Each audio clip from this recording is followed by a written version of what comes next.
Howdy! How's all my YouTube friends out there today? I am going to be doing a little demonstration here with alcohol ink on canvas. Now these are little bitty canvas tiles that you can get from most any place where they sell canvas. And it's got the little wooden frame on it. These are 2-inch by 2-inch tiles. They're really cute for making magnets if you like to make little refrigerator magnets and stuff to give away to people or sell, or whatever you want to do. They're cute sitting out on a table at a craft show, something a little different. Now, one thing that you need to remember, the canvas is a porous object, whereas we've tried using it on the UPO, we've tried using it on the vellum, we've had it on tile, and when we use alcohol inks, on a slick surface, you can, run it and move it. You can't do that on canvas because it's a porous surface. So wherever you put the ink is pretty much where the ink is going to stay. Now, you can put your alcohol down just like you would on UPO or anything else, and then add your ink to it, which is helpful. But if you put your ink down first and then you put the alcohol on top of it, it's not going to do you any good. Your alcohol is just going to pool up. It's not going to move your ink around any.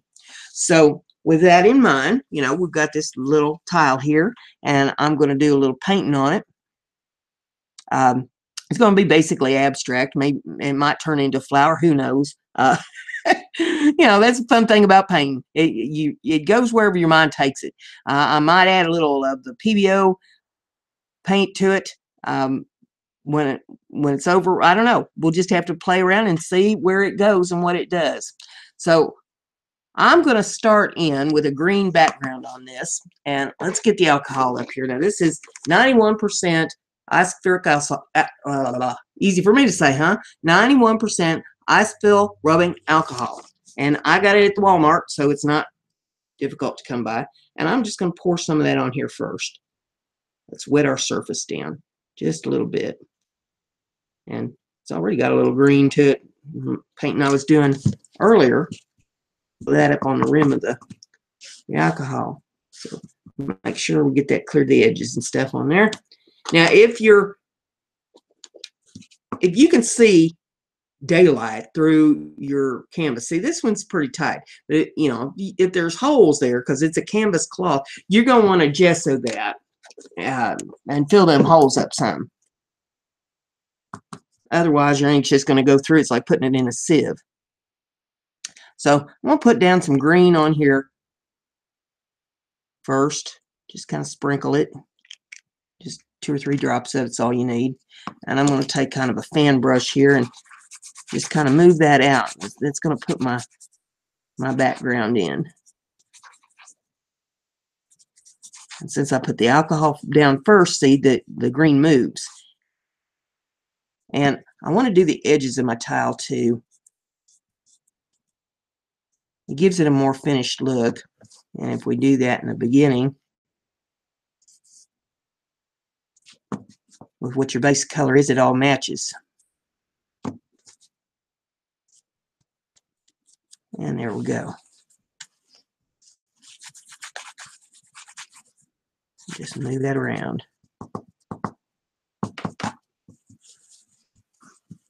Now, I don't know why I put the lid back on there. I'm going to be using more of it. I put a little of it in the lid to wash my brushes off with. And we'll set that up here. Just a little alcohol in the lid. And then put my brush in there and just wipe it down. Okay, now you got to figure out what color flower do you want to put on this. And I think for this one, I'm going to do purple. I like purple.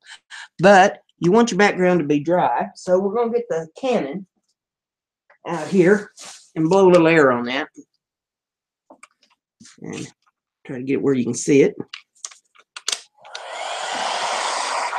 And it don't take much for it to dry. Alcohol dries quickly.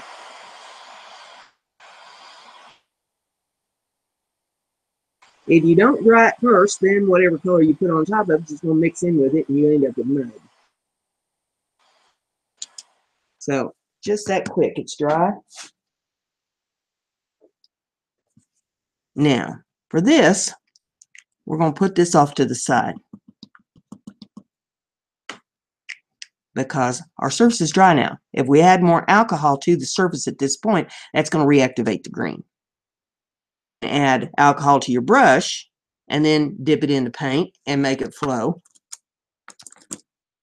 which is pretty much what I'm going to end up doing here. I want to pick my brush.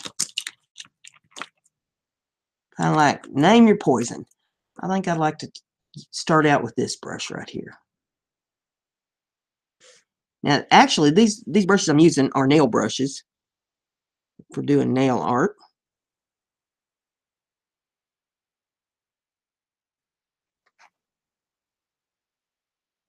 They're nice little detail brushes.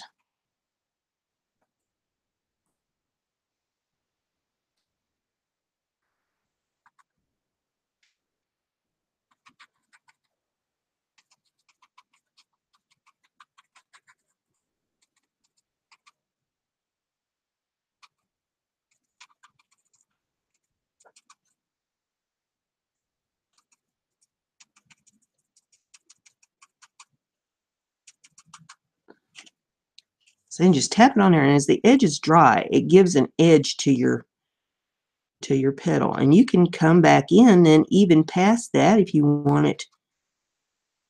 Added a little more laciness to the flower. You can do that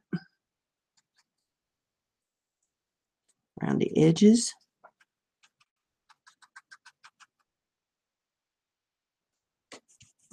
And I'll wash my brush off again.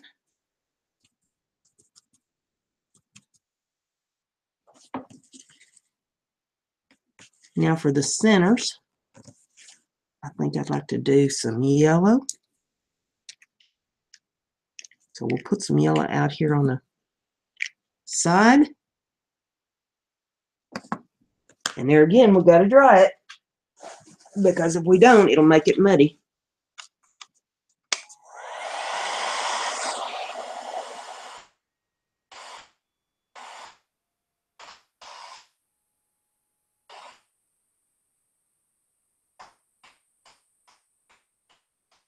And just that quick, she's dry. Now, I'm going to take my brush, and actually I'm going to switch brushes. I'm going to come in with this one. This is a little smaller. Well, let's get a little alcohol on there first, and then we'll come in and pick it up. Put a little yellow in the center.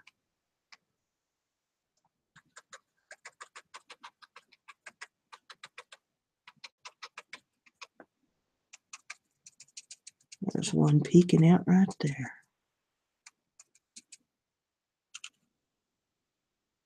All right, now we'll wash the brush out.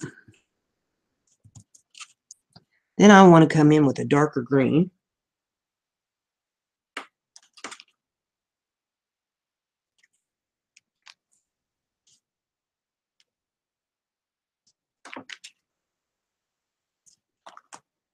And I'm going to come back to this brush. Alcohol on the brush first, and a little bit of this green. I'm going to lay in some leaves up here.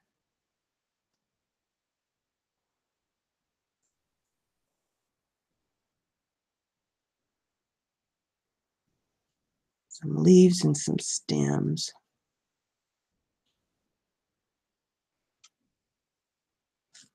And if it's too much paint, like see up here, I got it a little darker, just add a little bit of the alcohol to it, and it'll move it around a little bit.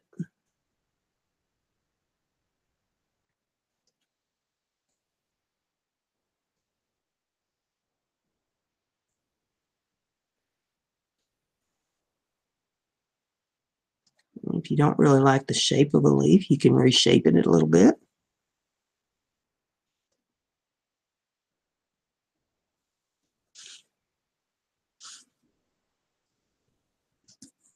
Wash the brush out. And I want to come in with a little light green on a fine liner.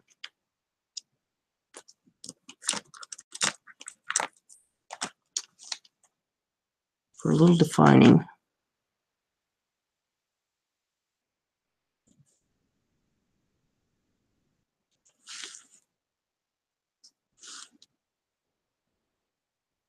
Lay some veins in there.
Now that's looking pretty nice right there. I am not real pleased about this little line over here on this side. So I'm going to come in with a little alcohol and I'm going to soften that.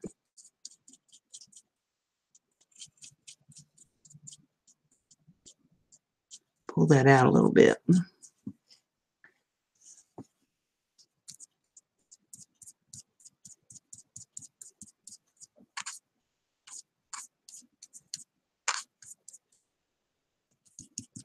And we dry it.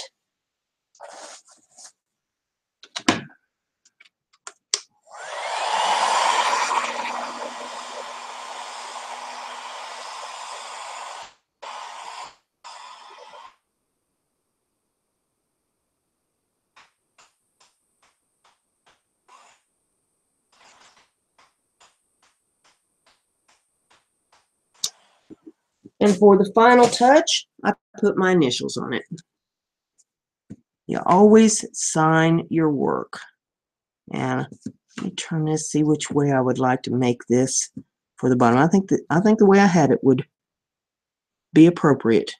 So come in here with a little of this.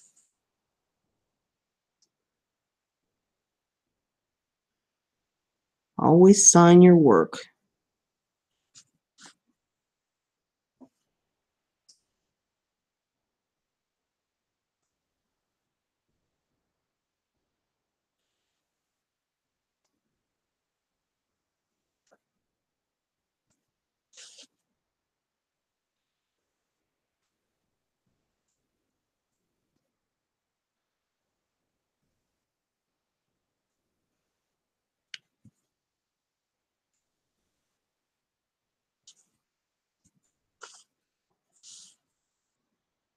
Well, shoot. Making a mess out of that 8, ain't I? All right. That being the case, take a piece of paper towel and blot that up off there. And we'll do it again. That's how simple it is to clean it up. If you don't like what it does. And then I put my brush right in the paint. Ain't that the way it goes? So if you're not making a mess when you're crafting, you ain't crafting. We'll come back in and touch that up again. Right there on the edge.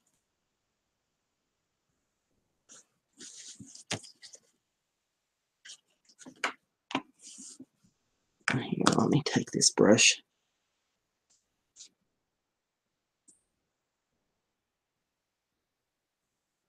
Clean that up just a little bit more.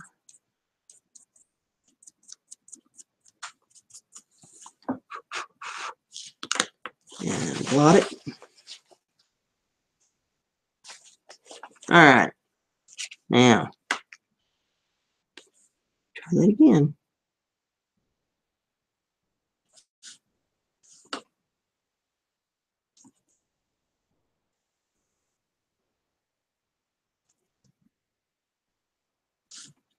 Although I'm still not really pleased with that, but hey, it is my signature. It is what it is. Right.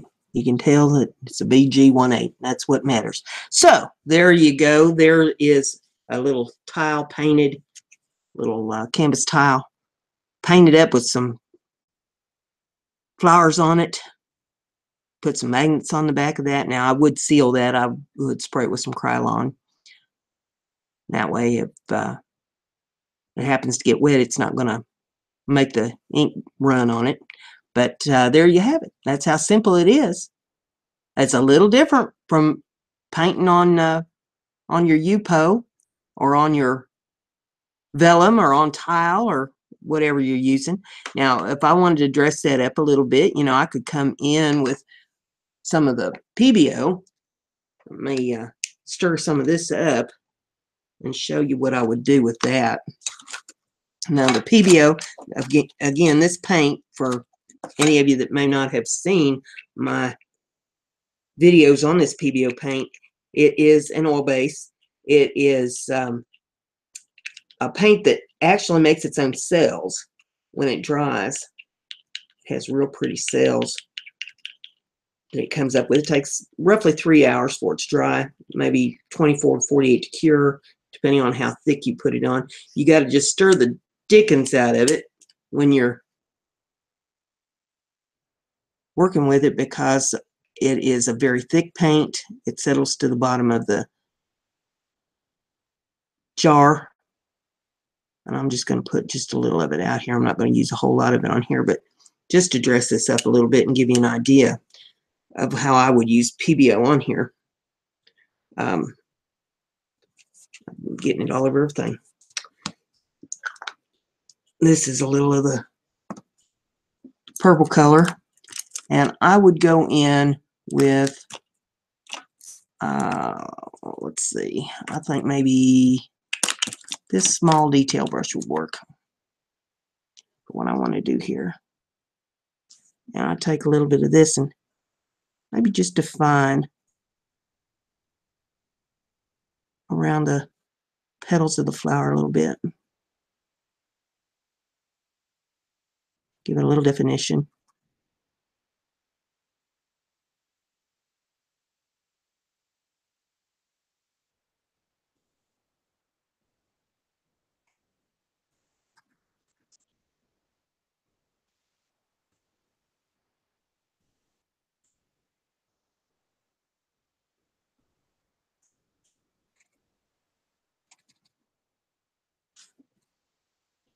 Don't take much of it, just a touch.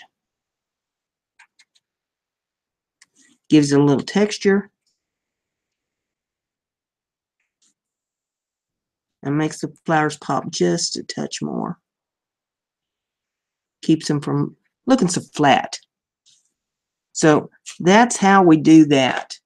See how it went around the edge, just kind of defined them a little bit. And you can see it's wet. You can see the glare off of the lights on it. So it takes a little bit for that to dry. But, you know, you can, if you don't want it quite as defined, you can pull it down a little bit. Pull it on into the flower some.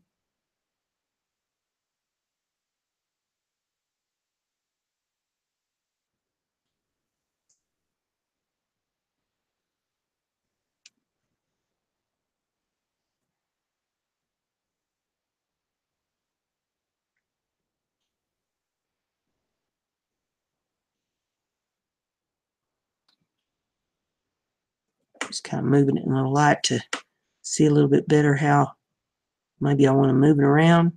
There it is. That looks good. I like that. I'm satisfied and happy. It's your piece of artwork. As long as you're satisfied and happy with it, that's the way it's supposed to look. So there you have that. If you like what I'm doing here, share it on your social media so everybody gets to see it. Be sure and subscribe to me if you haven't done that. We'll try to support each other. Let's be friends. And I don't know what I'll bring in the next episode. You never know what I'm liable to do next. But hey, that's why you keep watching, because you never know what I'm liable to do next. And with all that being said, you know, if you want to see my Etsy store, go and see that. We have a live every Monday night at 8 p.m. with a live chat, sub up, sub down. And I'll go ahead and close this up. But remember, Brenda's crafty. Be like Brenda.